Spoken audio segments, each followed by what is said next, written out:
Você é familiarizado com o massacre do povo Moriori pelo povo Maori? Esse episódio é um dos exemplos mais claros de como o ambiente molda as sociedades humanas e as suas relações com a violência. Mais do que um simples confronto entre tribos, ele ilustra a diferença entre ser pacífico e ser pacifista, e como essa distinção pode significar a sobrevivência ou a aniquilação. Os Moriores acreditavam que poderiam manter a paz indefinidamente, mas diante de um povo que não compartilhava da mesma visão, foram dominados sem resistência. Mas essa não foi apenas uma escolha cultural. O ambiente em que o povo se desenvolve molda profundamente seus valores, crenças e até sua disposição para o combate. O isolamento e as condições naturais não apenas influenciam o comportamento, mas podem redefinir completamente a estrutura de uma sociedade. Essa dinâmica não é exclusiva dos seres humanos. Na natureza, esse mesmo princípio pode ser observado na seleção de espécies em seus habitats. Um ótimo exemplo é o estudo de Charles Darwin nas Ilhas Galápagos. Durante sua viagem, Darwin observou uma grande variedade de tentilhões distribuídos entre diferentes ilhas do arquipélago. O que mais chamou sua atenção foram as diferenças no formato e no tamanho dos bicos dessas aves. Em ilhas onde a principal fonte de alimento eram sementes duras, os tentilhões selecionados naturalmente tinham bicos largos e robustos, capazes de quebrar cascas resistentes. Já em ilhas onde predominavam insetos, os bicos predominantes eram finos e alongados, ideais para capturar pequenas presas. Todas essas espécies descendiam de uma espécie ancestral comum, cujos indivíduos se espalharam pelo arquipélago e foram selecionados naturalmente de maneira única ao ambiente de cada ilha. Com o passar das gerações, essas diferenças se tornaram tão significativas que algumas populações perderam a capacidade de se reproduzir entre si. Um claro exemplo do processo de especiação. Mas o que isso tem a ver com Moriores e Maores? Ambos os povos descendem de um mesmo grupo ancestral polinésio. Aliás, essa é uma das poucas situações documentadas na história em que dois povos distintos evoluíram separadamente a partir de um mesmo grupo original, oferecendo um raro experimento natural sobre os impactos do ambiente na formação das sociedades humanas. Os primeiros colonizadores da Polinésia eram descendentes de um povo que partiu por volta de 1200 a.C., do arquipélago de Bismarck, na Nova Guiné, para explorar e colonizar ilhas remotas do Pacífico. Em torno de 1000 d.C., um grupo desses descendentes encontrou e colonizou as ilhas que hoje conhecemos como Nova Zelândia, dando origem ao povo Maori. Pouco tempo depois, uma expedição Maori descobriu e povoou as ilhas Chatham, formando uma nova sociedade, os Moriores. Isolados entre si por mais de 500 anos, os Maoris e os Moriores evoluíram de forma independente, adaptando-se aos desafios específicos de seus respectivos ambientes.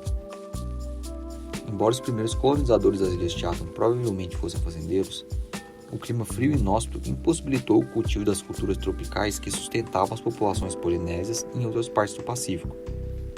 Sem outra alternativa, os Moriores regrediram ao estilo de vida dos caçadores-coletores. Diferente das civilizações agrícolas, que conseguem acumular excedentes de alimentos, uma sociedade baseada na caça e na coleta tem limitações severas. Sem excedentes de comida, a população cresceu lentamente e se manteve pequena, com cerca de 2.000 habitantes.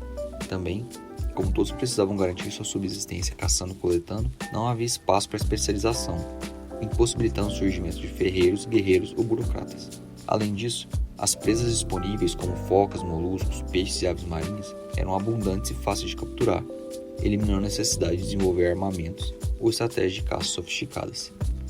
O isolamento extremo e a ausência de ameaças externas consolidaram essa cultura de simplicidade e adaptação pacífica. Sem disputas territoriais ou contato com povos hostis, os Moriores não precisavam da guerra para sobreviver. Assim, desenvolveram um método de resolução de conflitos baseado no consenso e na negociação, reforçando sua visão de mundo onde a violência não era necessária. Enquanto isso, os Maoris da Nova Zelândia viviam um contexto totalmente diferente. Em um ambiente fértil, mas altamente competitivo, as tribos Maori cresceram com uma população de cerca de 100.000 pessoas. As disputas por terra e recursos levaram a guerras constantes entre grupos rivais, criando uma cultura acostumada com o combate. Com o tempo, esse cenário favoreceu o desenvolvimento de ferreiros, armas avançadas, organização militar estruturada e uma mentalidade expansionista. Em meados do século XIX, um grupo com pouco menos de 1.000 guerreiros maoris desembarcou nas Ilhas Chatham. O que encontraram foi um povo pacífico, desarmado e sem qualquer tradição de guerra. Os Moriores, mesmo em maior número, não reagiram à invasão. Seguindo seus próprios costumes, os Maoris interpretaram essa falta de resistência como um sinal de fraqueza e massacraram a população Moriori. Os sobreviventes foram escravizados e sua cultura foi apagada. O resultado? O desaparecimento completo do povo Moriori como entidade independente. O que selou o destino dos Morioris foi a confusão entre pacifismo e paz. Ser pacífico implica buscar soluções para evitar conflitos, sem negligenciar a necessidade de defesa. Ser pacifista, por outro lado, representa uma recusa absoluta ao uso da força, mesmo diante de uma ameaça existencial. A história demonstra que o mundo não é um lugar regido apenas pela cooperação, mas também pela competição por recursos e poder. Quando um grupo abdica da própria defesa, ele se torna vulnerável à dominação por aqueles que veem essa fragilidade como uma oportunidade para impor sua vontade. Após o massacre dos Moriores, um Maori entrevistado justificou o ato de sua tribo com a seguinte frase: "Nós tomamos posse, em acordo com nossos costumes." Para os Maoris, a conquista de povos mais fracos fazia parte de sua cultura, lógica que esteve presente em diversas invasões e conflitos ao longo da história. Um exemplo, em contexto absolutamente distinto, tanto em escala quanto em motivação, é a ascensão de Hitler na década de 30. A Alemanha nazista não apenas acreditava em sua superioridade, mas via a expansão territorial como um direito legítimo.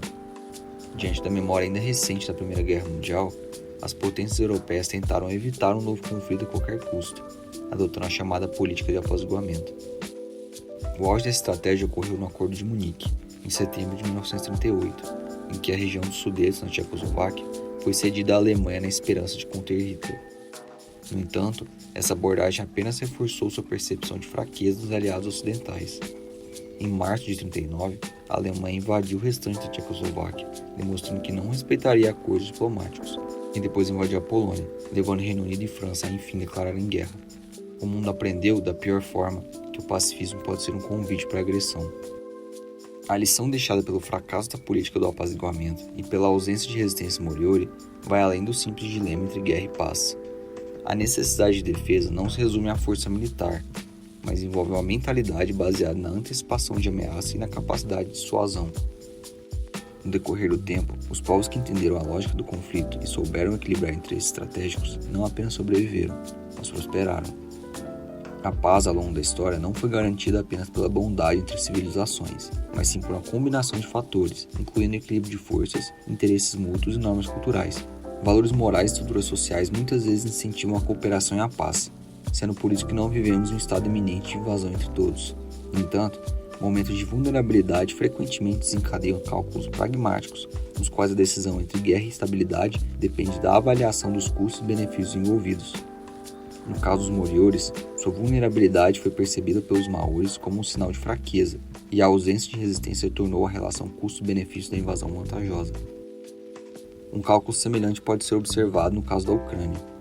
Após o colapso da União Soviética, o país possuía o terceiro maior arsenal nuclear do mundo, mas optou por entregá-lo em 1994 em troca de garantias internacionais de soberania. Essa decisão foi tomada com base na crença de que tratados e compromissos diplomáticos garantiriam sua segurança. No entanto, quando Putin decidiu que a Ucrânia lhe pertencia, nenhum documento foi suficiente para impedir a invasão. Se a Ucrânia tivesse mantido suas armas nucleares, será que o ataque teria ocorrido? Além disso, relatos internos da própria Rússia indicam que Moscou esperava uma anexação rápida, como ocorreu na Crimeia em 2014. Será que se soubesse da resistência ucraniana e da resposta ocidental, os russos teriam dado início à invasão? O cálculo do custo-benefício não apenas incentiva a guerra quando os riscos são baixos, mas também pode levar ao fim dos conflitos quando os custos se tornam insustentáveis. Um exemplo disso é a disputa pelo controle do Mediterrâneo no século XVI. O Império Otomano e as potências católicas europeias travaram batalhas intensas, culminando na famosa Batalha de Lepanto, em 1571. Apesar da vitória cristã, a guerra não cessou imediatamente. No entanto, ao longo da década seguinte, as condições estratégicas mudaram, tornando os objetivos iniciais de ambos os lados cada vez mais difíceis de alcançar. Filipe II da Espanha enfrentava dificuldades financeiras severas e precisava concentrar recursos na anexação de Portugal e nos planos de invasão da Inglaterra protestante. Do lado otomano, o sultão via crescerem as ameaças persas e os conflitos no Danúbio, exigindo um reforço militar em outras frentes. Além disso, o centro do comércio global começava a se deslocar para o Atlântico, reduzindo a importância do Mediterrâneo na disputa entre os impérios. Assim, os tratados de paz entre o Império Otomano e Veneza, e entre Espanha e Império Otomano, foram assinados não porque os participantes fizeram as pazes, mas porque batalhas anteriores mostraram que os custos estimados eram muito maiores que os benefícios almejados, sejam eles financeiros ou não. A guerra não terminou simplesmente por exaustão, mas porque as prioridades estratégicas de cada império se transformaram. Espanha e Império Otomano perceberam que seus interesses podiam ser melhor atendidos em outros teatros de conflito, redirecionando seus esforços. A paz não foi fruto de um ideal de resolução das diferenças e surgimento de uma amizade, mas sim de um entendimento pragmático de que naquele momento a estabilidade temporária era mais vantajosa do que o prolongamento da guerra. A história do massacre dos Moriores não é apenas um relato de tragédia, mas um lembrete brutal da natureza do poder. Para os Moriores, a paz não era uma estratégia, era uma crença absoluta, um princípio inegociável. Mas a paz sem defesa não é uma escolha, e sim uma aposta cega na benevolência alheia. Os Maores, forjados em um ambiente de guerra, não viam na fragilidade dos Moriores um chamado à compaixão, mas sim à conquista. A ausência de resistência não evitou o conflito, apenas garantiu sua vitória esmagadora. O erro dos Moriores foi não saber que a sua visão de mundo não era universal e que outros povos não compartilhavam de sua repulsa à guerra. Essa ingenuidade se repete ao longo da história. As potências europeias do século XX acreditaram que Hitler poderia ser contido por tratados e concessões. A Ucrânia apostou que sua soberania estaria garantida sem um arsenal nuclear. E o mesmo cálculo que levou à sua invasão pela Rússia trouxe ao fim o sonho otomano de conquistar Roma no século XVI. Todas essas situações provaram que a paz é um equilíbrio instável, constantemente testado por aqueles dispostos a explorar fraquezas. A questão nunca foi sobre glorificar a guerra, mas sim compreender que a paz, para existir, precisa ser protegida. O mundo não recompensa aqueles que ignoram essa realidade, ele os devora. A lição dos Moriores não é que a violência é inevitável, mas que a ausência de um preparo para a violência pode ser fatal. O equilíbrio da paz nunca foi sustentado por boas intenções, mas pelo reconhecimento de que aqueles que não estão dispostos a se defender acabam à mercê daqueles que estão dispostos a atacar.